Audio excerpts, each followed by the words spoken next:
नमस्कार दोस्तों, स्वदेशी ज्ञान सागर में आप सभी का हार्दिक स्वागत है।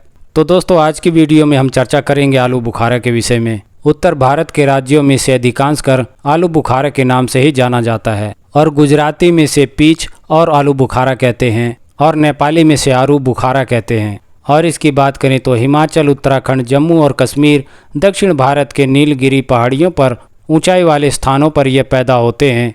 इसके पत्ते सेब के पत्तों की तरह दिखते हैं और झुर्रीदार होते हैं और इसके फलों का स्वाद खट्टा मीठा होता है। इसका वृक्ष कई वर्षों तक रहने वाला होता है, किंतु यह छोटा होता है। बाजारों में इसके फल साल भर में एक बार ही देखने को मिलते हैं। ठोस फल ना होने की वजह से लंबे समय तक इसे स्टोर नहीं किया जा सकता। जड़ी बूटियों के अलावा फलों का स्वाद लेते हुए हम अपने स्वास्थ्य संबंधी कई परेशानियों का भी लाभ ले सकते हैं। तो चलिए दोस्तों, अब बात करते हैं इसमें पाए जाने वाले रासायनिक तत्वों के विषय में। तो इसमें calcium, carbohydrate, protein, iron, magnesium, potassium और विटामिन सी आदि पाए जाते हैं। तो चलिए दोस्तों, अब बात करते हैं इसके गुणों के विषय में। तो यह भूख लगाने वाला, पाचक क्रिया को बढ़ाने वाला और यह बलकारक होता है तथा जो बवासीर की शिकायत होती है ये उसमें भी बहुत अच्छा कार्य करता है। और कईयों को जो है प्यास लगने की शिकायत होती है और बारंबार पानी पीते हुए भी प्यास नहीं बुझती, तो यह उसमें भी कार्य करता है। और जो हमारे पेट में अपच की शिकायत होती है ये उसको भी दूर करता है। और जो शरीर में सामान्य दुर्बलता की शिकायत होती है इसके सेवन से वह भी दूर होते हैं। और जो रक्त के विकार होते हैं वह भी इससे ठीक होते हैं।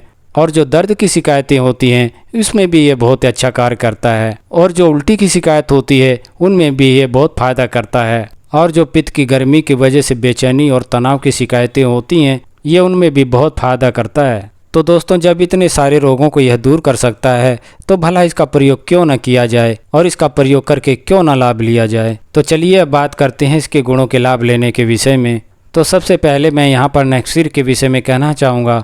तो नक्सीर की शिकायत अगर हो जाती है तो आप जो है आलू बुखारा के पत्तों को लेकर के और इन्हें कूट पीस करके इसका रस निकाल लें और इसके रस की 1 से 2 बूंद की मात्रा में इसको नाक में टपकाते हैं।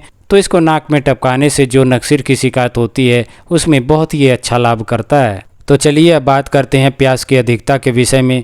तो कईयों को जो है बारंबार प्यास लगने की शिकायत होती है और कितना भी पानी पीते रहें तो प्यास तब भी नहीं बुझती। तो उसमें जो है आलू बुखारा के फलों को लेकर के और आप जो है नियमित रूप से सुबह शाम इसका सेवन करते हैं तो इसका सेवन करने से जो प्यास की अधिकता होती है वह मिट जाती है। तो दोस्तों, आप चाहें तो दूसरा भी प्रयोग कर सकते हैं। आप जो है इसके फल को लेकर के और इसे आग पर भून लें। भूनने के बाद में इसको मुंह में डाल करके धीरे धीरे इसका रस चूसते रहते हैं। तो इस प्रकार प्रयोग करने से जो प्यास ज़्यादा लगने की शिकायत होती है वह मिट जाती है। तो चलिए अब बात करते हैं भूख ना लगने की शिकायत होने पर इसके प्रयोग के विषय में। तो जैसे कुछ भी खाने पीने की इच्छा नहीं होती तो ऐसी शिकायत होने पर आप जो है आलू बुखारा के फलों को लेकर के और नियमित रूप से आप इसका सेवन करते हैं तो इसका सेवन करने से जो भूख ना लगने की और ना खाने पीने की इच्छा जो होती है वह दूर हो जाती है तथा इसके प्रयोग से भूख लगनी शुरू हो जाती है। तो चलिए अब चर्चा को आगे बढ़ाते हुए बात करते हैं पित्त के विकारों के विषय में। तो पित्त की गर्मी हो जाने पर बेचैनी, घबराहट और चिंता की शिकायत होने लगती है। तो ऐसी परिस्थिति होने पर आप जो है भोजन करने से पहले आप इसके पके फलों का सेवन करते हैं। तो इस प्रकार से सेवन करने से जितने भी पित्त के विकार होते हैं वह मिट जाते हैं। तो चलिए दोस्तों, अब बात करते हैं बुद्धि बढ़ाने के लिए इसका प्रयोग कैसे करें। तो आप जो है आलू बुखारे के बीज की गिरी को लेकर के और इसका नियमित रूप से आप इसका सेवन करते हैं तो इसका सेवन करने से बुद्धि का विकास होता है और जो स्मरण शक्ति होती है वह बढ़ जाती है। तो चलिए अब बात करते हैं बुखार के विषय में। तो बुखार की शिकायत में आप जो है इसके फल को लेकर के और इसका घोल बना करके आप 10 से 20 ग्राम की मात्रा में इसका सेवन करते हैं तो इसका सेवन करने से जो पित्त की गर्मी से उभरे हुए बुखार होते हैं वह इसके प्रयोग से मिट जाते हैं। तो चलिए दोस्तों, अब बात करते हैं दांत खुजली पर इसके प्रयोग के विषय में। तो दांत खुजली की शिकायत हो जाने पर आप जो है आलू बुखारा की लकड़ी से प्राप्त हुए गोंद को लेकर के और इसे सिरके में मिला करके और इसका लेप आप दांत खुजली पर लगाते हैं तो इसके लगाने से जो दांत खुजली की शिकायत होती है वह दूर हो जाती है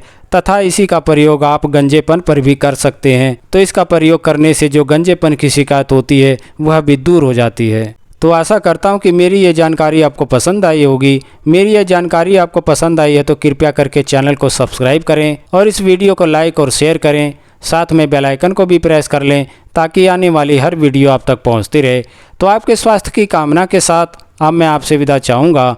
नमस्कार, जय हिंद, जय भारत।